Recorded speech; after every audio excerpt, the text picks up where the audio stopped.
زه شپږ داسې طریقې درښیم چې تاسو اگزام را نږدې شي تاسو په هغې باندې عمل وکړئ نو انشاءالله ستاسو مارکس به ښه راځي. په نننۍ ویډیو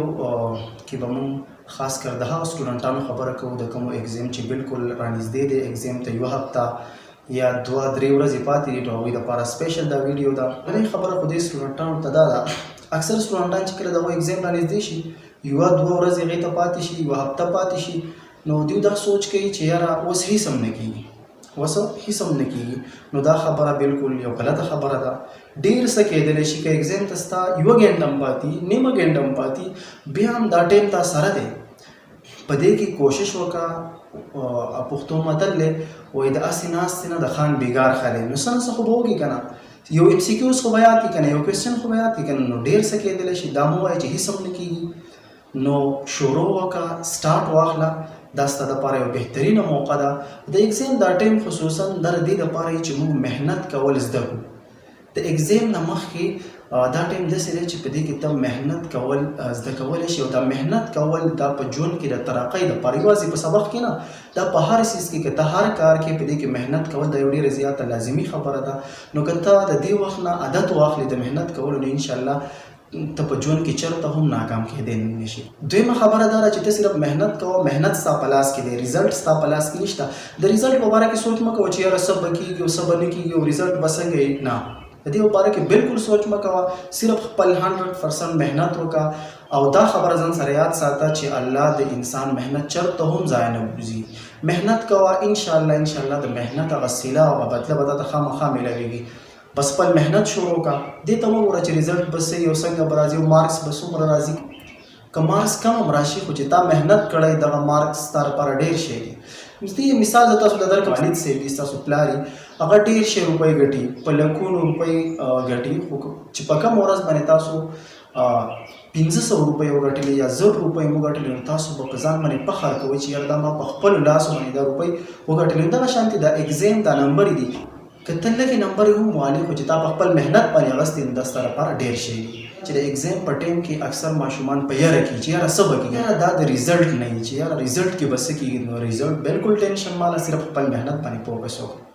څلورمه خبره دا ده چې اکثر سټوډنټان دې باره کې پریشان دي د وخت کې چې کله اګزام را نږدې شي چې یاره ما سلیبس هغه نه دی کور کړی دومره چپټرې مې کړي دي او دومره راته پاتې دي نو دا خبره ځان سره یاده کړه چې که یو سټوډنټ ډېر زیاته مقابل ټاپر سټوډنټ وي خو هغه 100% هغه سلیبس نشي کور کولی خامخا څه نه څه به ترې پاتې کېږي نو د دې ټینشن اوس بالکل پرېږده چې یاره ما څومره ویلی څومره نه بس خپل محنت چې څومره ټایم کې سره پاتې دی بس دا ستا لپاره بیسټ ټایم دی په دې کې خپل کوشش کوه. هغه سټوډنټان د چا چې اګزام را نږدې دی د هغو دپاره اوس زه شپږ داسې طریقې درښیم چې تاسو اګزام را نږدې شي تاسو په هغې باندې عمل وکړئ نو انشاءالله ستاسو مارکس به ښه راځي. اولنۍ خبره ده ریویژن. ته اکثر سټوډنټان دا کوشش کوي چې یاره زه نوې چپټرې شروع کړم او نوې چې کوم ټاپک دی هغه شروع کړم او اګزام ته یوه ورځ پاتې ده یوه شپه پاتې ده. اکثر سټوډنټان داسې چې هغه وایي چې زه په یوه شپه کې په یوه ورځ کې زه به هر څه یاد کړم نه چې کوم څیزونه تا ویل دي که هغه ته نیم سلیبس ویل دی که ته هر څومره ویلی د هغې ریویژن شروع کړه هغه بار ووایه نو کوم څیز چې ته بار وګورې نو هغه ته کولی شي چې په اګزام کې په صحیح طریقې سره هغه ته ریپرزینټ کړي او هغه څیز ته ولیکي. نو اولنۍ خبره شو ریویژن. دویمه خبره چې په اګزام ته کله یوه ورځ پاتې شي 2 ورځې پاتې شي نو په دغه ټایم کې به ته ماډل پیپر یې نه رالي چې یاره ته ماډل پیپر یې په هغې باندې ټرای شروع کړي. د دې وجه دا ده چې کله داسې کېدلی شي چې یو ماډل پیپر هغه ډېر زیات مشکل وي ټف وي او هغه ته وګورې نو ستا هغه ټول کانفیډنس او ستا هغه ټول اعتماد به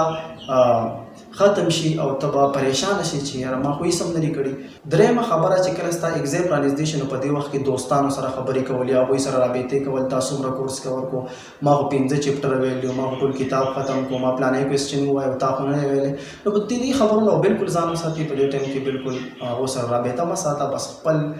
محنت کوه خپل 100% چې څومره ستا نه کېدی شي هغه محنت وکړه ریزلټ په الله باندې پرېږده انشاءالله د ریزلټ غم مه کوه ستا ریزلټ به بالکل بیسټ او بهترین راځي. په همدې وخت کې ځان د موبایل فون نه چې ستا موبایل د سوشل میډیا د هغې نه ځان وساته. د ریلیکسیشن دپاره اکثر سټوډنټان وایي چې یاره زه به اوس فیسبوک راولم ریلز به وګورم یا ټیک ټاک به وکړم دې نه بالکل ځان وساته. ته صرف په خپل سټډي باندې فوکس وکړه منځ کې ته بریک کولی شي خو سوشل میډیا او د موبایل فون نه ځان وساته. پنځمه خبره دا ده چې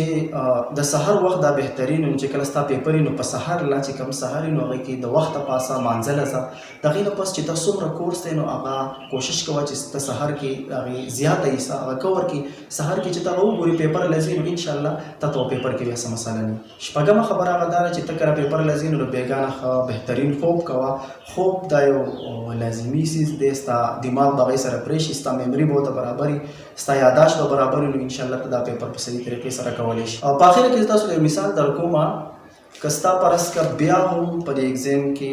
نمبرې کمې راشي یا د ایگزام په صحیح طریقې سره ونیشي نو د هغې دپاره تاسو له یو مثال درکوم. د دې ایگزام مثال داسې دی چې ته په یو پیچ باندې ولاړې او تا ته یو بالر بالینګ کوي، ستا په لاس کې بیټ دی، شاته وکټ نشته، اوټ په دې کې نشته، او بالر تا ته یو بال وکړي هغه بال ستا نه میس شو نو څه به کوې؟ ځان به وژنې. انتظار کوه، تا بل بال را روان دی، کوشش وکړه چې هغه بال باندې ته د چکې چوکې کوشش وکړي.